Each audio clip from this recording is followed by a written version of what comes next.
किसी गांव में एक बूढ़ा व्यक्ति अपने बेटे और बहू के साथ रहता था। परिवार सुखी संपन्न था। किसी तरह की कोई परेशानी नहीं थी। बूढ़ा बाप जो किसी समय अच्छा खासा नौजवान था, आज बुढ़ापे से हार गया था। चलते चलते समय लड़खड़ाता था, लाठी की जरूरत पड़ने लगी। चेहरा झुर्रियों से भर चुका था।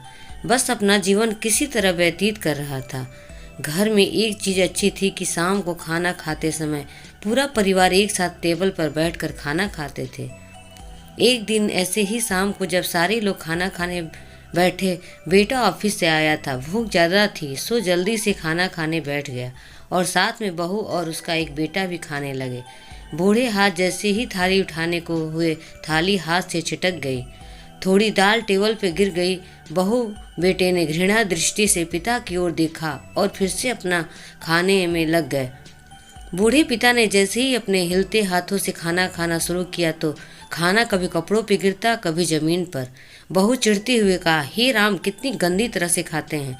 मन करता है इनकी थाली किसी अलग कोने में लगवा देते हैं। बेटे ने भी ऐसे सिर हिलाया जैसे पत्नी की बात से सहमत हो। उनका बेटा ये सब मासूमियत से देख रहा था। अगले दिन पिताजी की थाली जब टेबल से हटाकर एक कोने में लगवा दी गई, पिता की डबडबाती आंखें सब कुछ देखते हुए भी कुछ बोल न पा रही थी। बूढ़ा पिता रोज की तरह खाना खाने लगा। खाना कभी इधर गिरता, कभी उधर। छोटा बच्चा अपना खाना छोड़कर लगातार अपने दादा की तरफ देख रहा था। माँ ने पूछा, क्या हुआ बेटे, तुम दादाजी की तरफ क्या देख रहे हो? खाना क्यों नहीं खा रहे? बच्चा बड़ी मासूमियत से बोला, माँ, मैं सीख रहा हूँ कि वृद्धों के साथ कैसा व्यवहार करना चाहिए। जब मैं बड़ा हो जाऊँगा और आप लोग बूढ़े हो जाओगे तो मैं भी आपको इसी तरह कोने में खाना खिलाया करूँगा। बच्चे के मुंह से ऐसा सुनते ही बेटे और बहू दोनों कांप उठे।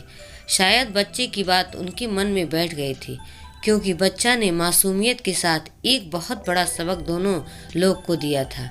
बेटे ने जल्दी से आगे बढ़कर पिता को उठाया और वापस टेबल पे खाने के लिए बिठाया, और बहू भी भागकर पानी का गिलास लेकर आई कि पिताजी को कोई तकलीफ ना हो। इस कहानी से शिक्षा मिलती है कि माँ बाप इस दुनिया की सबसे बड़ी पूंजी है।